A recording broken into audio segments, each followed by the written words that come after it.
Hi guys, I'm Jerry. I'm Sierra, We're ladies. and we tangent. Hello, this is a professional podcast for professional people. Welcome to it. Hi everyone. Oh, What's up, everyone? Hello. This is still a professional podcast for professional people. How are you professionals doing out there? Beep, beep, beep, beep, beep, beep. Professional people. We're just professional people. Oh yeah, okay. Do you know what song that is? Nope. Ordinary People, John Legend. Wow. Amazing job. Anyway. Anyways. Here's Wonderwall. I just want to say that I'm drinking a beverage song. and I got this koozie that, did you want to say that? No, what I was going to say is that song caused a huge argument between my husband and I because he thought we were making fun of him. What? Oh, you guys fought about this? We didn't fight about it, but we didn't not fight. We didn't love about it, if that's what you're asking. He got mad, really, about the... We thought we were making fun of him, and I was well, like, I was kind of. and we will continue to. That's what you married into. I don't know what you're confused about. Anyway. Here's Wonderwall. And us making fun of Shane for doing it. I'm kidding. No. Shane, if you're listening, that wasn't about you at all. It was just about the song. He's not. And hopefully, if he is, he's got a better sense of fucking humor this time. Well, we'll see. I swear to God. Anyways. So when we were at the, and that's why we drink, show, we had someone run up to us, Sam, and she was like, I fucking love you guys. I made you shit and had it on her person. Incredible, first of all. She crossed state lines with this stuff. Yeah. And nailed our colors. So this is a koozie for my can. A can koozie, if you will. Can koozie. And it's in my favorite colors, and I just love it. So anyways, I want to shout that out because I didn't say that last time. My favorite colors, but it is in my purse, and I did leave that at home. Yeah. Because we walked here. We did walk here. It was really, it was a really nice day. I told Corey, I was like, it is kind of a problem because anytime the sun is like up and it's above like 55 degrees, I feel like I did a line. Like, it's not okay. I'm like, why do I feel like any I'm kind high of off seasonal of affective disorder is gone? Oh, I just felt like when those I could assholes accomplish anything. You know the assholes who are like, just go on a walk and maybe like look into the sunshine. Well, they don't ever tell you to look into the sun, but like just like go feel the sunshine, drink some water, and you're like, that doesn't clear up my depression. Yeah, it did today. Today it did. So I'm wrong and you're right. Yeah. Do you know the new thing they say to do? No. Perennial sun something. But anyways, it's basically just sunning your asshole. Putting your whole butthole? Your butthole. There's like a bunch of rich people online that are just in their fenced in backyards that are just ass up to the sun. Getting their, it's like getting that UV light straight into your asshole. And it's supposed to do. Does it bleach your butt like you want? I don't know. We talked about that on Patreon. You're not supposed to tell people here I got dark butthole. You got a brown eye? It's my bad. Do you think, you know how sun-in can like lighten your hair? Could something like that do that to your butt? I don't know. I'm definitely gonna put some, what do they put? Lemon juice? Don't they put that in your hair when you don't do that? Could you remember we talked about that season 1? We did. You said citric acid. I said that. Maybe no, but we probably maybe. There's something that we talked about because I was talking about margarita burn. Yes. Remember, and you can get really severe sunburn because the citric acid, like. Yep. I do recall. Yes. I do recall. Do not lemon your asshole. Don't lemon your asshole. This just in. Don't lemon your asshole and stick it into the sky. Do one or the other, but never both. All right. Never. In case you didn't hear, this is a professional podcast for professional people. And if you message us trying to make us do it any other way, or you put it in the comments, hey, no. So this is what we are. Here's the thing. This is who we signed up to be. This is who you signed up to listen to. It's in the fucking name. This is me.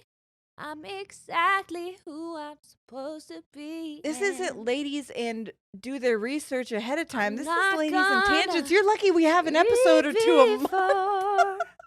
No, keep doing it. I felt like I was in a movie where you were in my background singer and I was having a really big moment. I don't know anymore. I don't know how the melody continues in the song. No, it's totally okay. But we're Sierra's gonna read me ghost stories. I am, and that's a tangent off what we were just talking about because that came out of nowhere. Anyways, don't yell at us about things, and if you do, also we don't care because. Well, here's the thing: you're allowed to have your opinion, and we're allowed to be like, we don't care. Fuck that.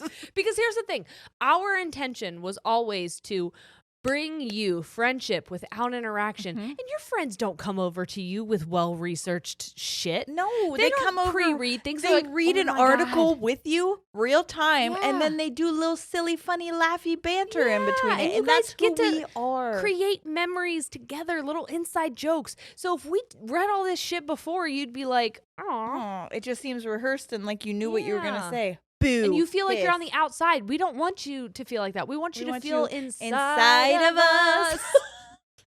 Inside of us. Come on, inside of us. Okay, but not what we're about to talk about because we're talking about ghosties. And that seems like a bad transition. That's a horrible transition. Horrible transition. Can I tell you something before we transition? Mm-hmm. I found out something about myself, and I've kind of known this for a while, but it did just come glaringly to my attention when I was walking to your house today. I walked to Sierra's. We walked to the office. We are here now. Hopefully someone will take me home. We're trying to figure that out. Yeah, as we have two options maybe. But I have always struggled with walking, and that sounds strange, but if there are lines, and let me know if anyone else is like this. I know that like OCD is where you have like a ritual or you like feel uncomfortable and you have to repeat it so many times until it feels right or safe or whatever, and you feel like if you don't do it, something's going to happen. And it's not to that level, but when I'm walking, if I do not space my steps appropriately, it is the most uncomfortable, all-consuming thing. And so here's the thing. I can walk if it's flat. If it's flat and like the concrete. If there's a crack, I either have to clear the crack or the crack has to be in the center of my foot where the arch is. Makes sense. Or you break your mother's back. I don't know. Or I am wildly uncomfortable. No, I get that. I become so hyper focused on making sure my steps are correct that I almost fucking fall all the time. Why do you think that I just go on the street? I hate walking on sidewalks. Yes. I would rather walk on the street. Yeah. Anyway, so if anyone else has that, they've talked about it with someone of a professional, podcast of a professional stature. You're not going to diagnose yourself, but you would just like an insight to like what could be that you could talk to. Does anyone else do this, or am I just like fucking weird that I'm overthinking how I walk? That's also been our podcast. Is like, oh, I'm fucking weird because I do this thing, and the world is like, no, you're not. Turns out, let me tell you why you're so normal. Yeah. You are not alone. Oh, sing it. I also overthink. I can't walk on crack. Break my mother's back. Can I tell you? That was beautiful. Thank you. Last week we talked about seeing, and that's why we drink. And like we met Christine, who we had previously spoken to, but we hadn't spoken to M too much. So when I saw them, I was like, I wasn't really sure what to expect. I had listened to the podcast, but you never know when you meet people in real life. Yeah. And the amount that we had in common was like the very first thing we started doing was talking back and forth about mental health issues and things, and then physical issues. And I was like, are we the same? Like, it was such a cool, it was when you said you were not alone, it was such a like, wow, I didn't realize how much we have in common just right off the bat. And that was something that Christine had said to me, because I told Christine that watching the show, it was like if Sierra and I were liquids and you poured us into one cup and you shook us up and then you poured us back out, it would be Em and Christine. Yes. And Christine said the same thing, that listening to us, she often is like, that's me, that's Em, that's me, that's Em. Yeah. And so I don't know why I'm telling you this, but I like that you guys also see that in us, because we had people come up to us and are like, I'm the Sierra, I'm the Jerry. It's so cool. It's so cool. This is just a dynamic that works, baby. Yeah. So either like it or find a better podcast. We've said that so many times. Because we don't care. Bingo partner. I'm trying partner out. It's my new thing. Dude, I've been playing a lot of Candy Crush, okay? Oh, I get in these moods where I can fuck around with some Candy Crush. For remember when we went to LA? On the whole plane, I played it the whole plane ride there. I love it. I spent money to be able to play it so I wouldn't run out of lives and shit. I've been using gold coins to keep it going. But I'll tell you, all of the ads, because you can watch ads on Candy Crush to like win certain things or get extra lives and stuff. One of the things that I see on these ads is that you can play bingo for money. Is it like when you play poker for money? I don't know, but there's this, one of the ads is this mom, and she's like sobbing, and she's like, I couldn't afford my rent to feed my babies, and now I play bingo for money, and I'm making $13,000 a month, and I was like, what the fuck? What the fuck? And what the fuck? I have watched this ad so many times that I'm convinced that I'm like, should I fuck around and download this ad? Right? See, I haven't yet. You just told me I was like, well, I know what I'm doing. I'm gonna be like, Corey, this is my part-time job. Shut up. I have to play bingo. Mommy needs to make more money. Yeah. I don't know. Part of me is like, are you like stealing all my information? Oh, totally, maybe. I don't know. Who knows? I can't trust Totally, anything. maybe. By the way, you said it, and this is only gonna apply to people who have Patreon, but I could not think of what my other stim has been recently, and it is that it's what the fuck? Anytime someone says I love it. I can't not say it, even if someone's saying it like in a movie that me and Corey are watching. They'll be like, "What the fuck?" I'll be like, "What the fuck?" Randomly, I can't. If it's silent and I'm just feeling bored, I'll just be like, "What the fuck?" What the fuck? I can't stop it. It's like, a bird. If you guys haven't seen it, come out of me. Yeah. If I ever could be explained by a video. It is this. Is it cockatiel? Probably. Okay. It's the white bird with the mohawk. Yes. Okay. There's a cockatiel, and it picks up this little cup, and it screams directly into it. And I have never felt more seen in my life than when this bird picks up this cup and goes, ah!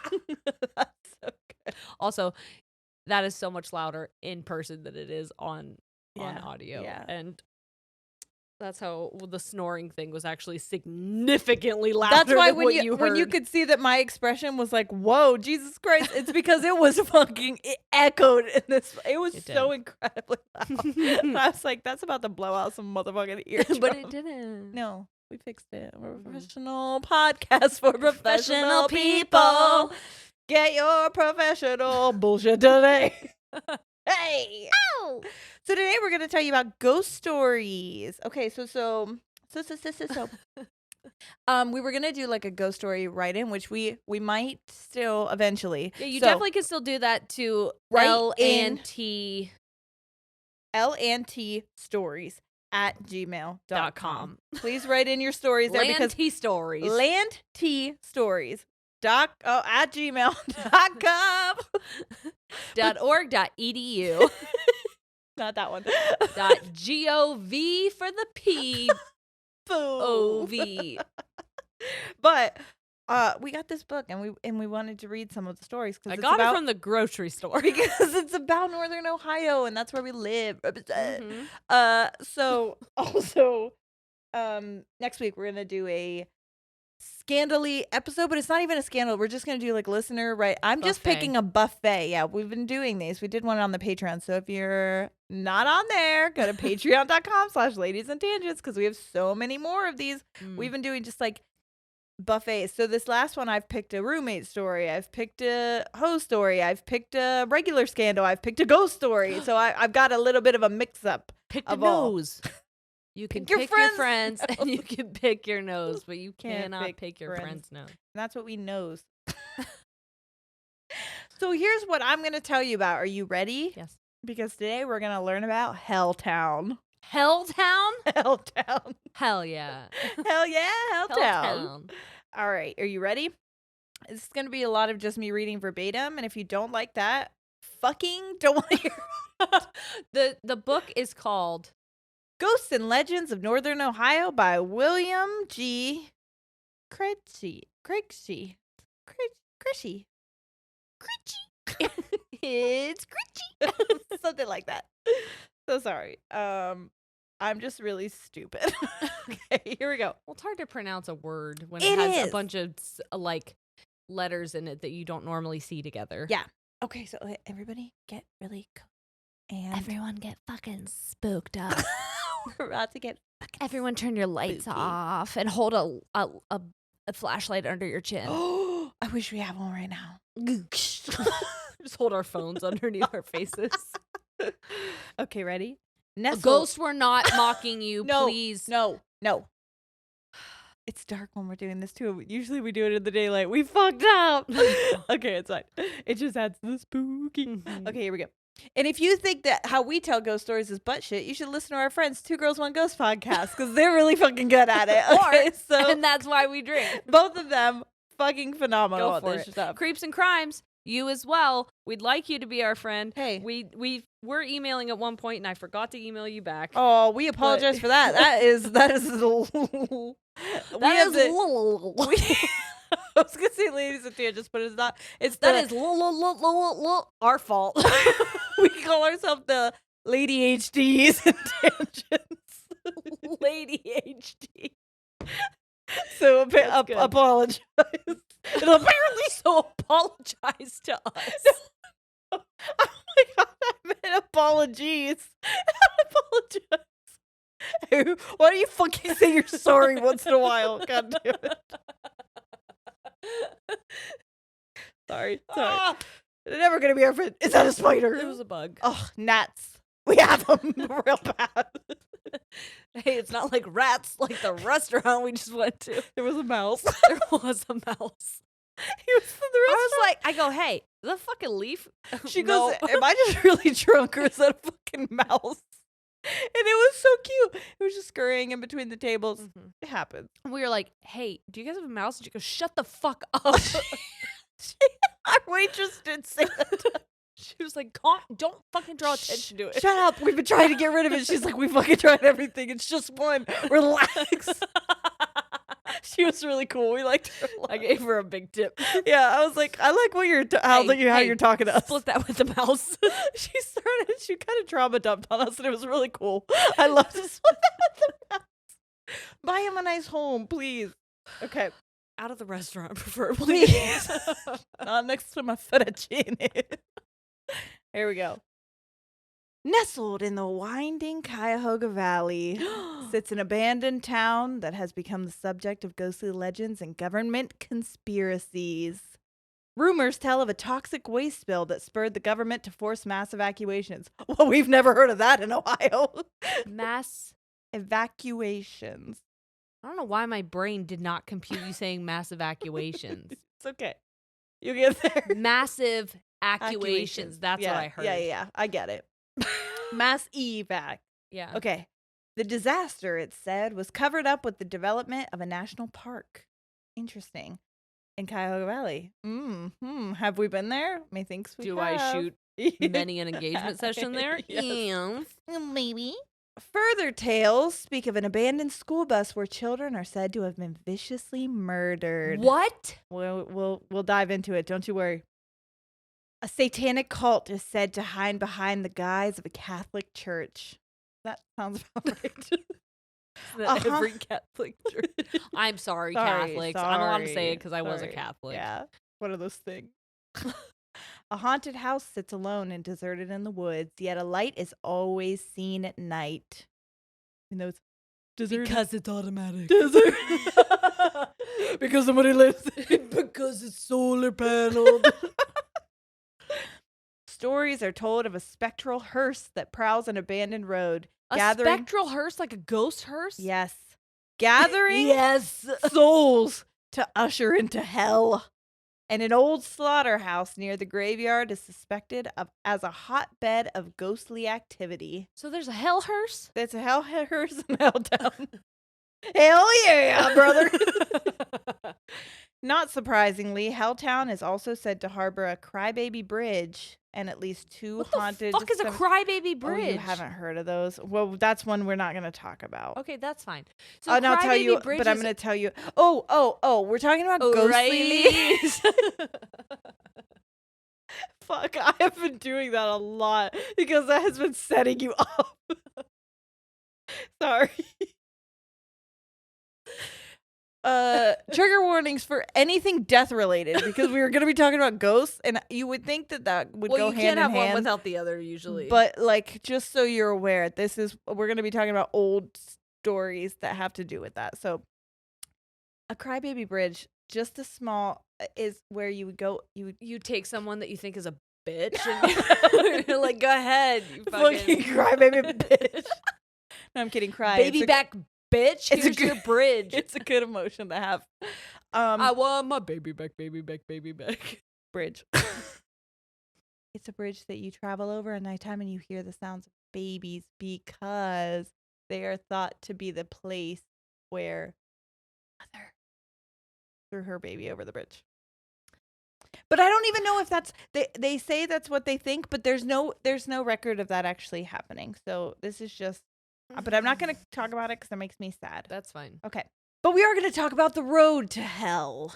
Okay. To Helltown.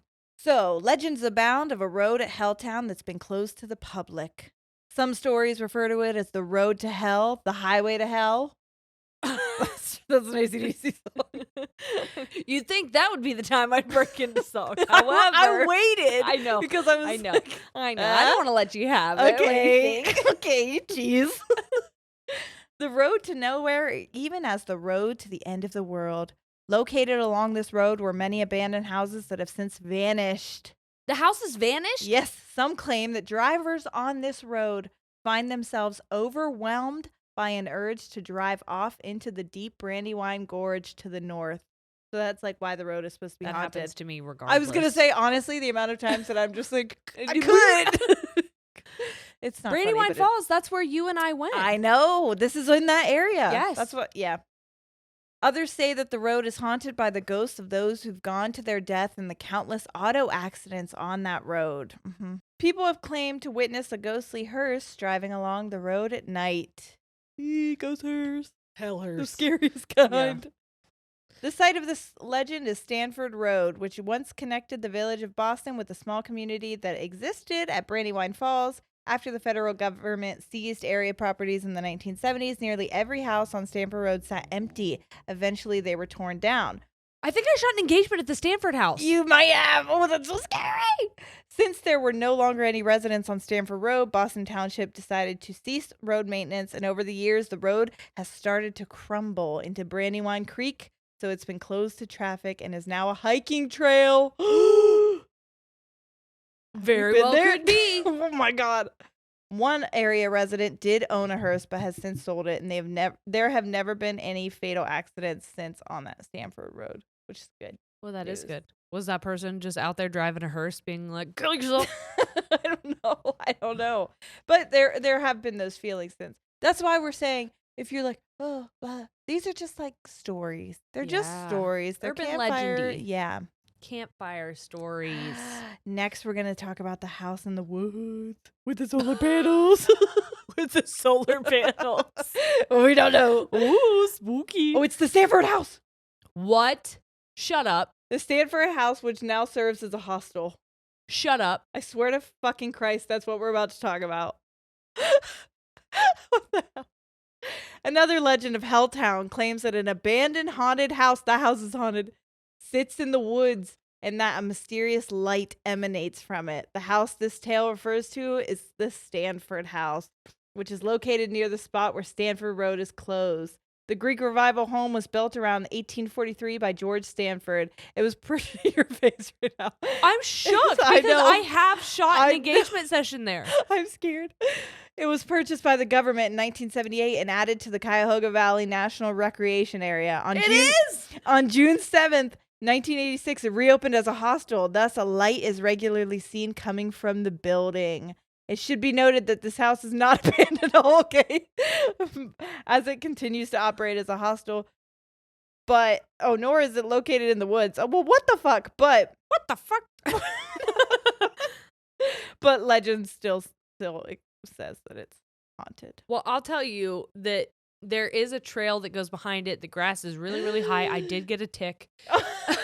Oh, no. But, yeah, it's as far as I knew, abandoned, but I guess I could understand if it was being used as a hostel. But that freaks me out. It was abandoned for a really long time. I didn't know that there was, like, lore that surrounded it. Okay, the next one's the murder bus. Murder bus? Don't worry. Band name. Called it. Called it. Located in the woods near Helltown is a bus that's rumored to have been the scene of a grisly murder. The most common tale says that the bus was hijacked by an escaped mental patient. Is this not every story? Every fucking elementary school story that you tell each other. Is escaped mental patient. Yeah. While it was dropping off children from school one afternoon. One afternoon. The story says that he drove the bus to a nearby wooded area and massacred the children, whose otherworldly cries of terror reverberate through the empty vehicle to this day. In truth, there never was such an incident. What is this? I love that this book is like, people say this stuff, but it's absolutely false. It's not true at all. That's kind of why I like doing it. But I'm going to make this font really scary looking, and everything is black and white. Well, I wanted to do this too. For the random orange light that we really increase saturation on. I wanted to do this too because it's just, yeah, nobody's getting hurt. No children were murdered. No children were murdered in the making of this story about a hell bus. You know what I mean? So people get yelled at us so much or whatever they want to do. Okay. Okay. I like not being yelled at. I also like not murder buses. Murder buses, not for me. Shortly before the government purchased the properties in the area, a house was being renovated and the owner brought in an old school bus to live in while the renovation took place. That's fucking cool. That is cool. That sucks. He murdered the kids. No, he didn't. But there were a bunch of kids dumped in that bus, I bet. Ew. Sorry. I had sex in a school bus. Was that a masturbation joke? Yes. Yes. Sorry. They were sperms. How many kids did you swallow in a bus? None. But they were deposited elsewhere. Sorry, family, if you're listening to this one, stop it. If a bus is parked in the woods going 0 miles an hour and we be fucking, how many kids are deposited? Inside of me. Inside. The limit does not exist. Oh, and Bingo was his name. We're off the rails for this one. Going off the rails on a hell hearse. Hell bus, murder bus, culture. Ew! Throwback. Okay, all right. When the property was taken over by the government, the bus was left behind. You just leave your master bush. You just litter.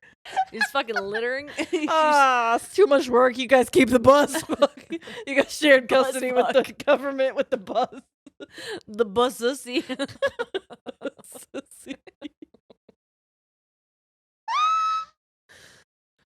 Sorry, everyone who's mad now for some reason. I'm just gonna say that all the time. Anxiety. I'm gonna say it all the time now. You're made. The next one is the cult church. Cult church. One of the stories that was covered in the documentary. Oh, there's a documentary about Helltown. I forgot to tell you about it. Cool. Okay, wait. So let me tell you what it is. Okay. It's called Helltown. Okay. It was made in 2017, and it was a documentary, but it says a closer look reveals that the entire production was fabricated. I don't like the person who wrote this book. They're not letting me have any fun. How are you going to say it's a documentary if it's all the fuck made up? That's called a mockumentary. That's called like the Blair Witch Project. Yeah. You lying ass. All right, here we go. That's why in this part they say, in the documentary, quote, quote, quote, quote, quote, quote. Those are what I call, what are they called? Rabbit Quotation. ears. No. They're quotation marks, but they're like petty. Air quotes. Yeah, but they're like, fuck you. Sarcastic! Oh. They're fuck you quotes. They're, hey, fuck you. Hey, you ever heard of fuck yourself? Hey, you ever heard of quote, fuck off? My brain's still not at 100%, everyone. And if you want that, you can go listen to the 100% Brain podcast. All brain, all the time.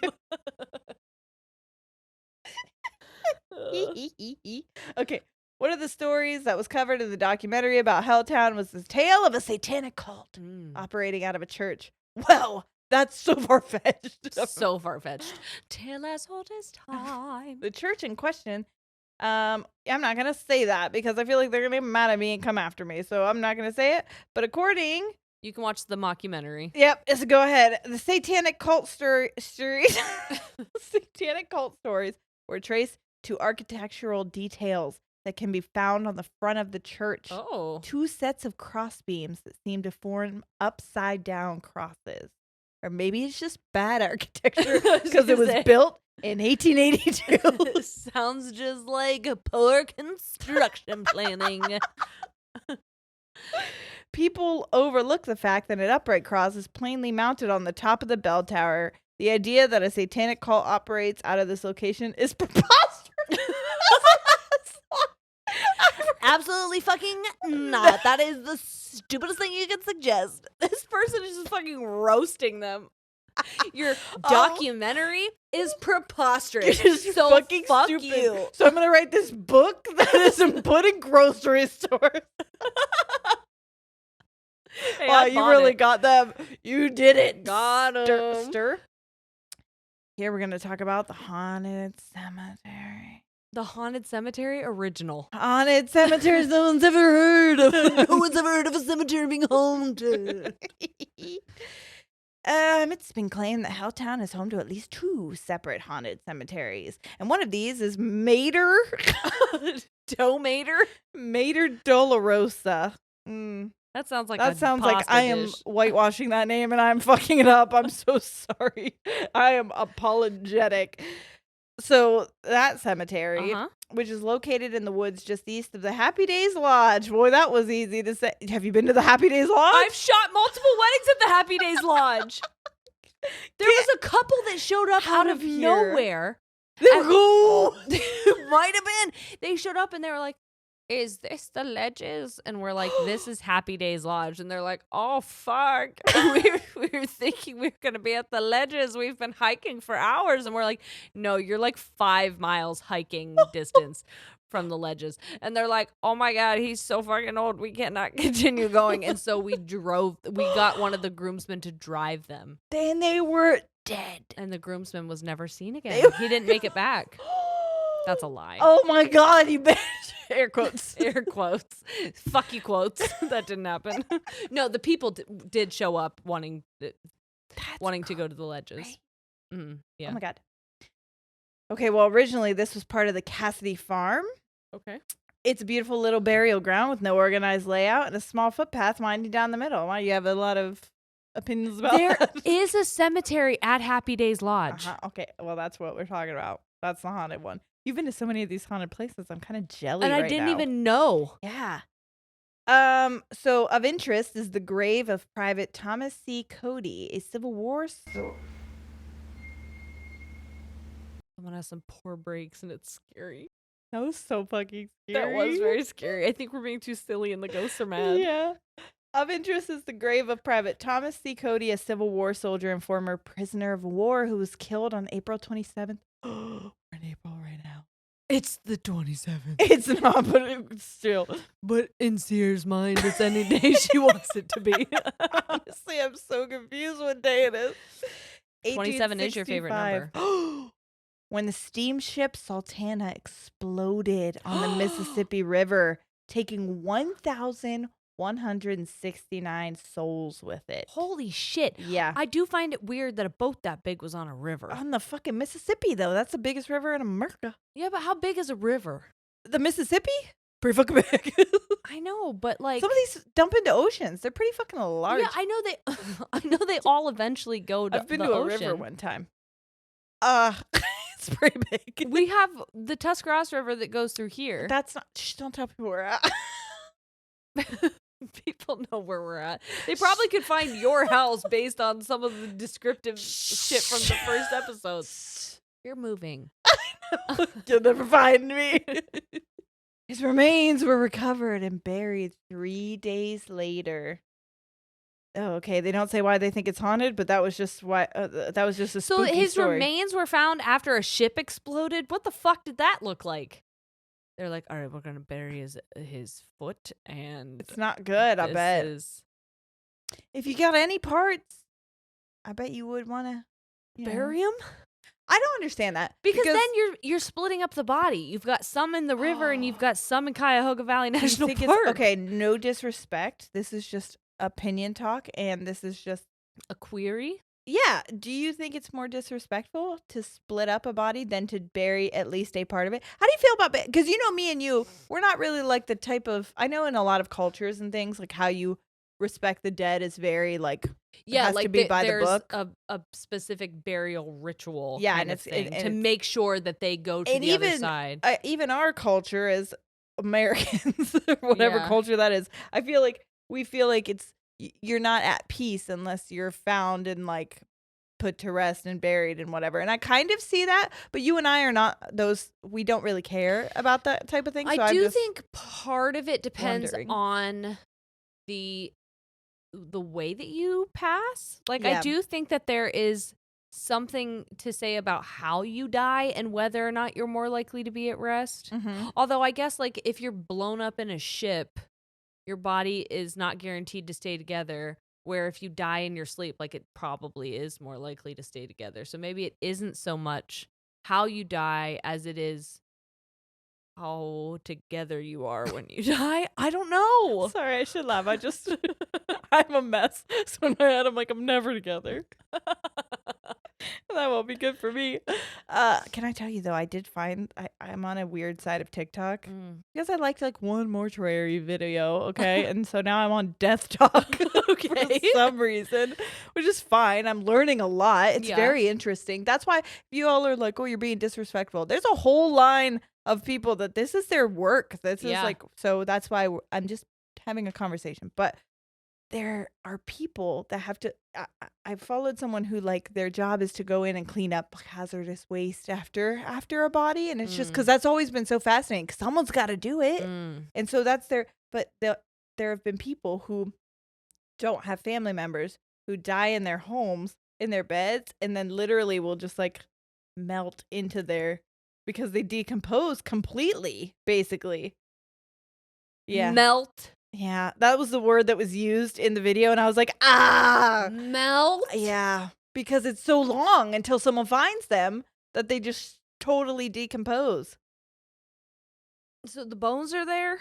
I think so. House don't fall if the bones are good. Sorry. But it's fucked up. The body melts. But the body melts. Into the mattress. I think, is how it was described, and I was just like, But again, also a sick part of me was like fascinating. It is fascinating because I just don't know a lot about death, and I think that's a part of my anxiety is that I just want to know, like, even though I'm not there, what the fuck's going on. And being buried is like the thing that I want to happen to me the least. Me too. Like that's where I'm like, agree. Absolutely, please don't do that to me. Please don't do that to me. I agree. I would much rather I have two ideal burials. Pods in the ground, right? Pods is one. Yeah. You want to be a tree. Which I think you have to be cremated. My God, that was your foot, but first. I thought it was a mouse. No, my foot. I think you have to be cremated first. Okay. If not, I don't know. Because I'm super claustrophobic. So even the idea of my body, even though my soul is probably not in it anymore, being trapped like that terrifies me. I hate it. But I also am really intrigued by something that is definitely illegal, a Viking burial. Lighting you on fire. Well, it's kind of like cremating. Yeah, but like just like bow and arrow. Yes. That's kind of. I want you to work for it. You know what I mean? And if you don't hit it, then I just float off and then I guess it'll happen eventually. But you will live with that for the rest of your life, that you fucking couldn't even do that for me. Cool. I like that. Okay, sorry.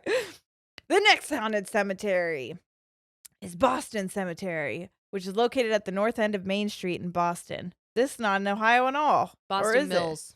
Fuck, is there a Boston in Ohio? Boston Mills is near the Stanford House. It's all in that area of Cuyahoga Valley National Park. Okay. There are numerous mounds located in the Cuyahoga Valley. There, of note, is the burial site of John Brown, a well-known counterfeiter. Oh. I don't know what the fuck that has to do with anything. Okay, so this is... Boston Cemetery then has experienced vandalism since the emergence of the Helltown legend. Both sites claim to host ghastly apparitions, but visitors to either cemetery should take caution. Cemeteries are only open during daylight hours. Visiting after sunset. What?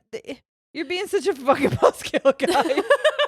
He's like, it's not because of the ghost. It is because it's illegal. Okay, it's well, closed. I don't want to listen to this anymore. You're lame. Next, we're going to talk about the slaughterhouse. Great. This one's cool. Near Boston Cemetery, which is where the spooky ghosts are, sits an old building said to have once served as the slaughterhouse. Oh. Other tales say that it was used as a funeral home. Equally as scary, I feel. I feel like same, but different. Same but different.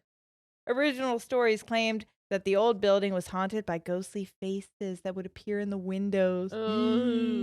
Later versions slightly confused the legend to say that the faces appeared when someone looked inside through the window. The faces appeared when someone looked out them. Because that's how faces work. The windows work. You stupid dumbass. Why'd you buy this book, you big idiot? I'm so sorry, William. Sorry, William, if you're listening. This is a review. This isn't a review, but it is. Kind of. The truth about the building is that it never served as a slaughterhouse or a funeral home. Oh, you're such a fucking buzzkill, William. Let us have fun, Bill. It was an outbuilding that was used as employee housing. It sits entirely on private property, and looking in the window doesn't bring ghastly. Sorry, this is really funny. I knew I wanted to read this for a reason. I forgot about this part. Looking in the windows doesn't bring ghostly appearances. It brings police officers. Whoop whoop! You're under arrest, sir. Whoop whoop! Is legal trespassing. Whoop whoop! This is a no fun zone. Sorry, you thought you came to have fun? No. This is a no fun podcast. This is a criminal record zone, and you've got one, Buster. Professional, no fun podcast. Here's a little story I want to read you. Professional, no fun people. Here's a little story all about how death on the doodle bug. Doodle what? Doodle bug. Are you ready for it? Yes. Cuyahoga Falls saw its worst rail disaster on the evening of July 31st, 1940. Hey. The doodle bug. I can't take this seriously because that's the name. But it wasn't, I guess, We're a so car. gonna get haunted. Sorry. Is William alive? Because he's mad wherever he is. Oh my god, what if he's fucking not? And alive? he haunts us. Could be. That would fucking suck. Okay. Sorry, William.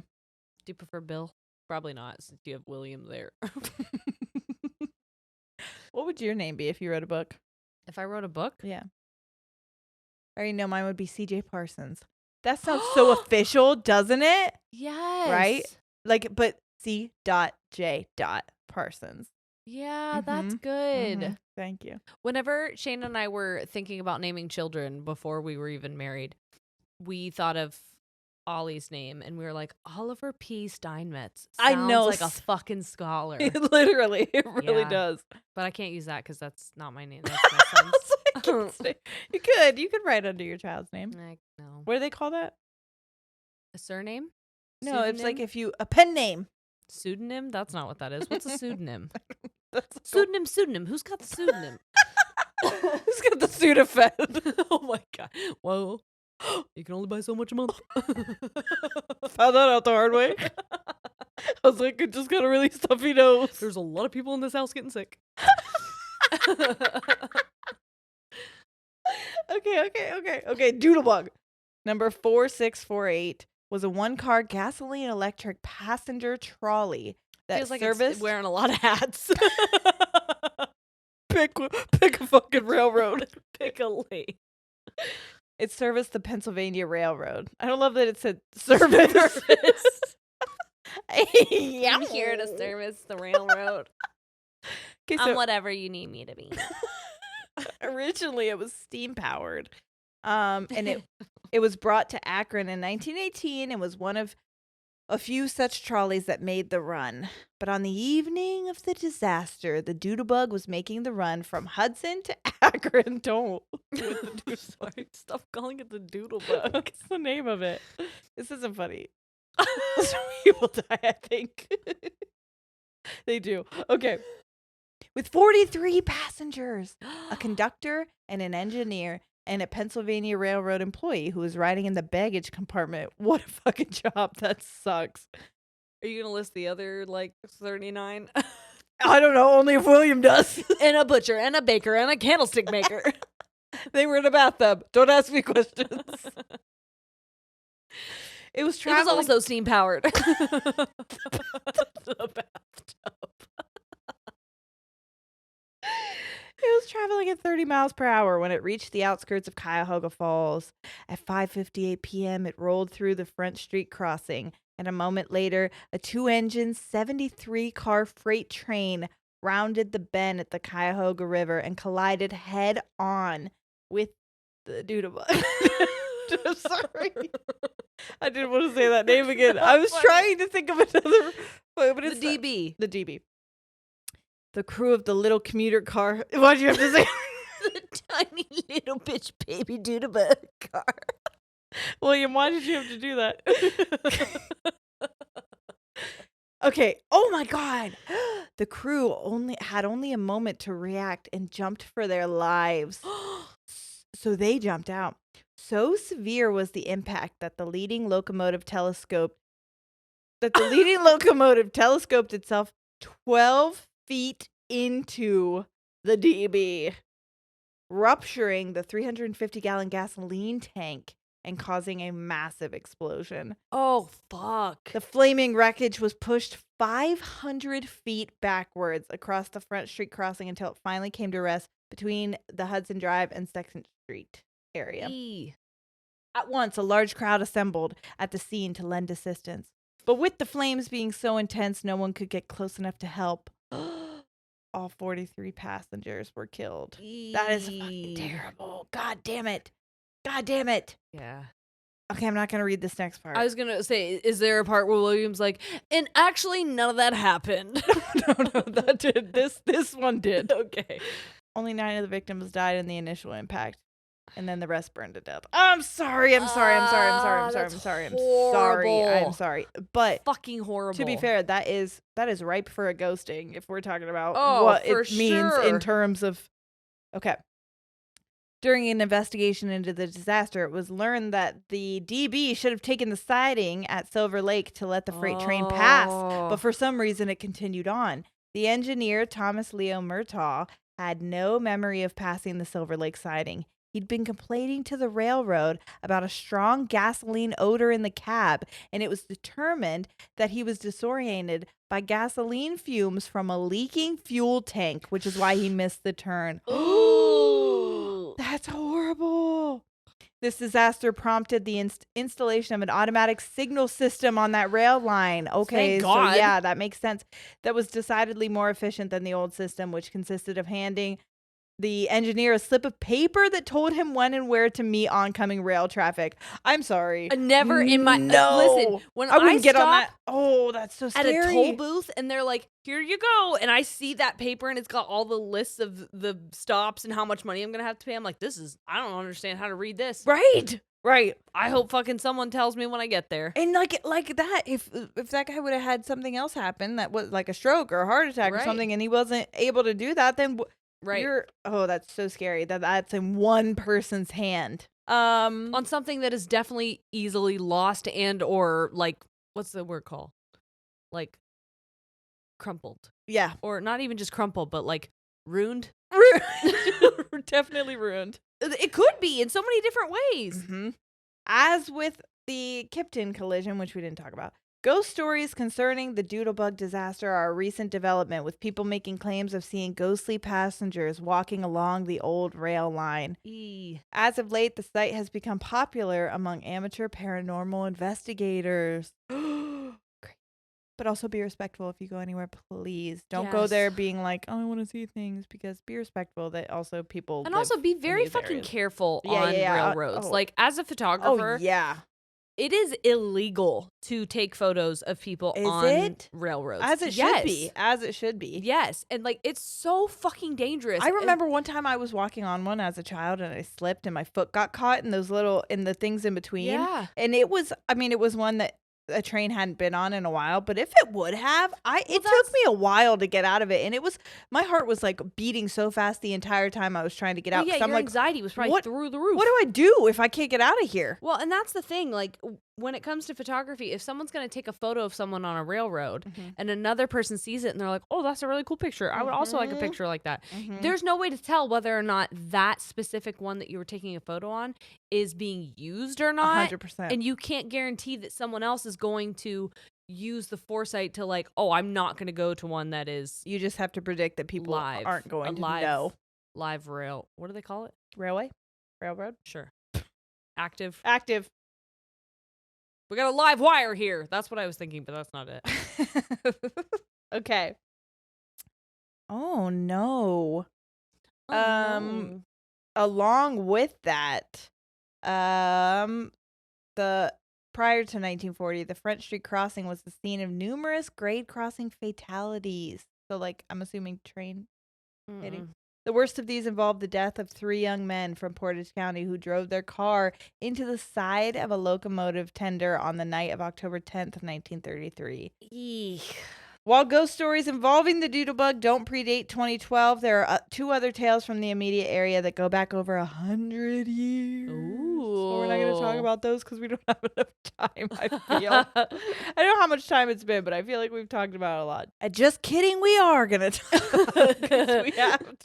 We have time. I forgot. We didn't know that we were going to record today, and I forgot that we were either going to do it tonight or tomorrow, and I never plugged in a battery, and so we're like, we keep having batteries die and having to switch them and charge them. So sorry. Don't yell at us. Not a professional mind. Okay. The Alphabet Railroad Powerhouse. Ready? That's what they used to call me. They sure did. And you guess why. Wink, wink.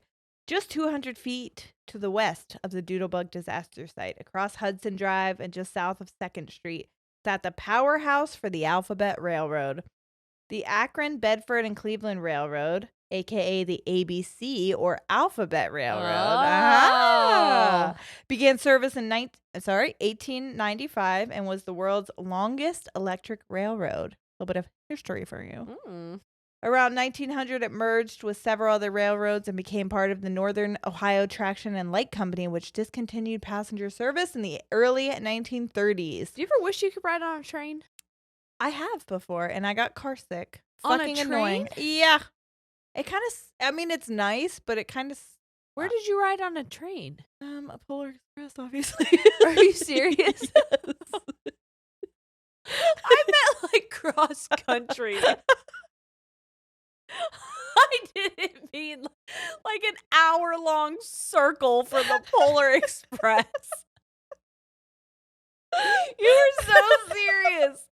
Oh, God. No, but I did before when I was a child, and I remember getting sick on it, but I was also a kid, and I think I had a lot of sugar. Where? Because I can't. It was at the zoo. So shut the fuck up. I can't remember that part of my childhood. In late January 1896, reports were made regarding a haunting at the Alphabet Railroad Powerhouse in Cuyahoga Falls. A very long name. Yes. You could have just called it ABC. That would have been fine. At around 2:30 in the morning, a ghostly white figure would appear at various locations in and around the powerhouse. On Friday, January 24th, the powerhouse staff made a decision to investigate the matter. Motorman Frank Blyler. What a name. We all know why you call him that.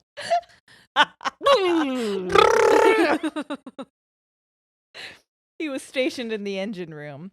Right on schedule, Blyler heard someone walking across the room and turned just in time to see a white object enter a small closet. Without taking his eyes from the closet door, he called out to the engineer, fireman, and night watchman who came up and surrounded the door. Again, lots of hats. So many. Upon throwing it open, they found the closet empty. Empty. Almost at once, as soon as they threw it open, they heard a scream from behind them and turned to see the white phantom, its arms outstretched, standing across the room. In an instant, it sank into the floor. I know you have tears in your eyes. That's horrifying. So fucking scary. The screeches and screams continued, but the ghost did not reappear that night. I was going to say, I'm waiting for William to be like, and all of it was a lie. None of this has been fabricated. Yeah. The following evening, another group kept vigil, and at 2:30 a.m., the ghostly visitor reappeared. Footsteps were heard above. Footsteps were heard from above as if someone were walking across the boilers. A ladder was set up, and one of the men ascended. Upon reaching the top of the boilers, a wall of fire shot up before him. He quickly climbed back down and did not attempt to investigate further. He was like, I climbed up and said, fuck you. Fuck this ghost. Fuck this shit. Climb back down. Someone who doubted the haunting was a car inspector named Murray DeFrance. Of course his name's Murray. Of course. They're always named Murray. Resolved to get to the bottom of the matter, he decided that he'd stay alone in the powerhouse one night. Murray, me thinks you fucked up a little bit. Murr thinks you fucked up. Okay. Shortly after 2 a.m, he was roused by the sounds of groans and screams coming from outside.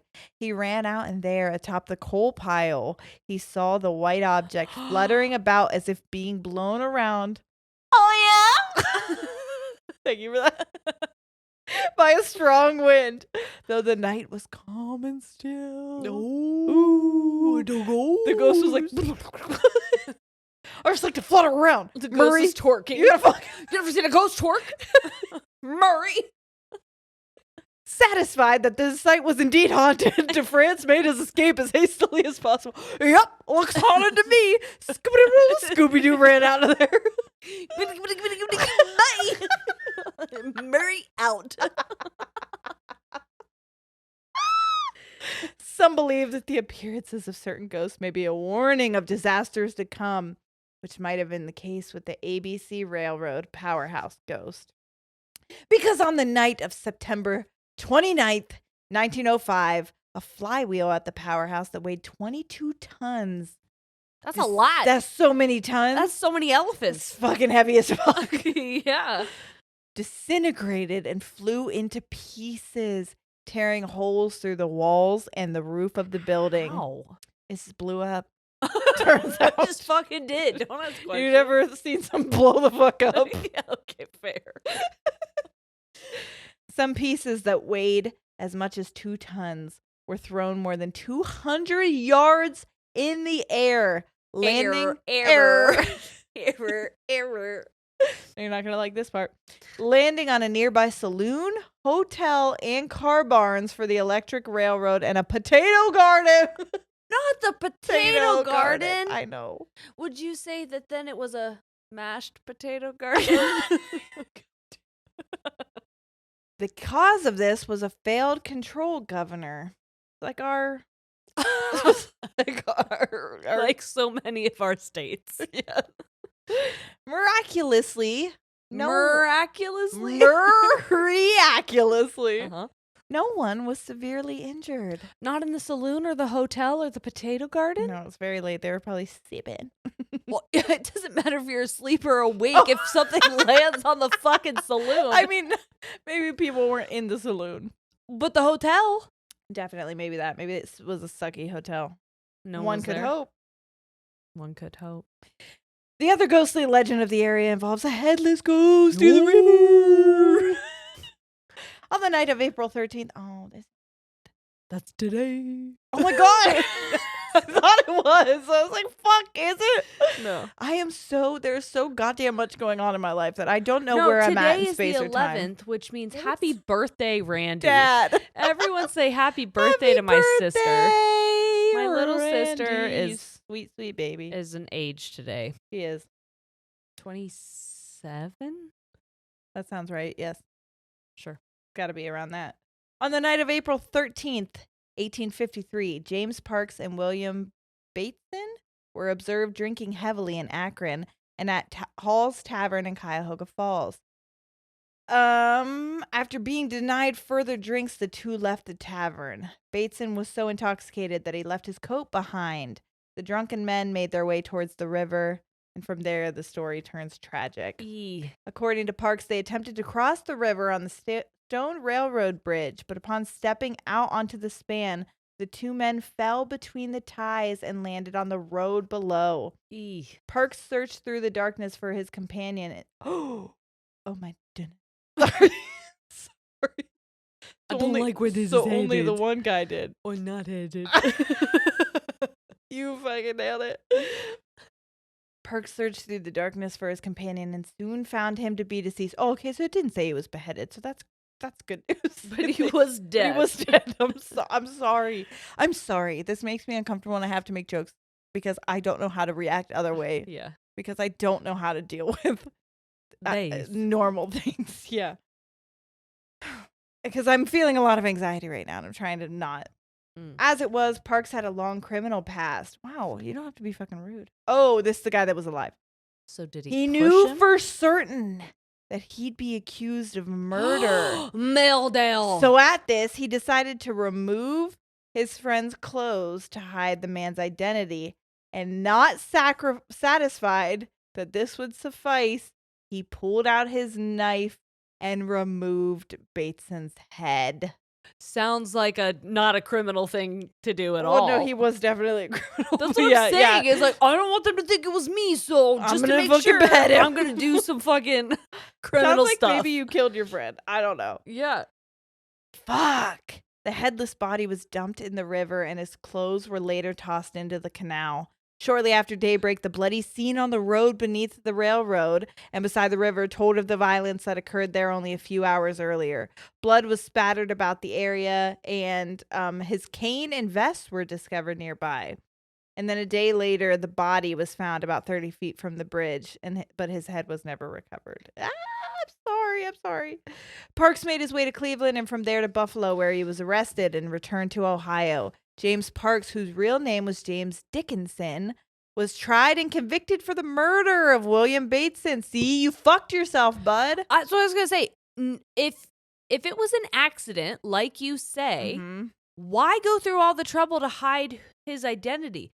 Just let them come to you and be like, you're going to find out. Hey, did you know what happened to your friend? And be like, no, I've never seen that guy in my life. Because evidence was given that Bateson was beaten with a rock and stabbed in the neck while still alive. See? He did. According to the prosecution, the motive for the crime was robbery, as he had been carrying a large sum of money on him. Parks went to the gallows at Cleveland on June 1st, 1855. There were gallows in the 50s? 1850s. Oh, 1850s. Yeah. I was like, what the fuck? There's people drinking milkshakes over here and doing the fucking skibbity bop. Yeah, the sock hop bop top. And he's fucking in the gallows. No, 100 years before that. Got it. That makes more sense. He maintained his innocence throughout the end. Well, you're a liar. Through the end, yeah. Unless you're going to haunt me, in which case, it's been recorded through oral tradition that a ghostly apparition lacking a cranium. Why did you write it like that, William? A headless ghostie has been seen in an overcoat, carrying a cane and wandering around the area. And doing a jig. Where William took his last breath. Bateson's restless spirit is also said to be searching for his missing head, although he seemed to have recovered his coat and his cane, which is good. There's still hope for the head.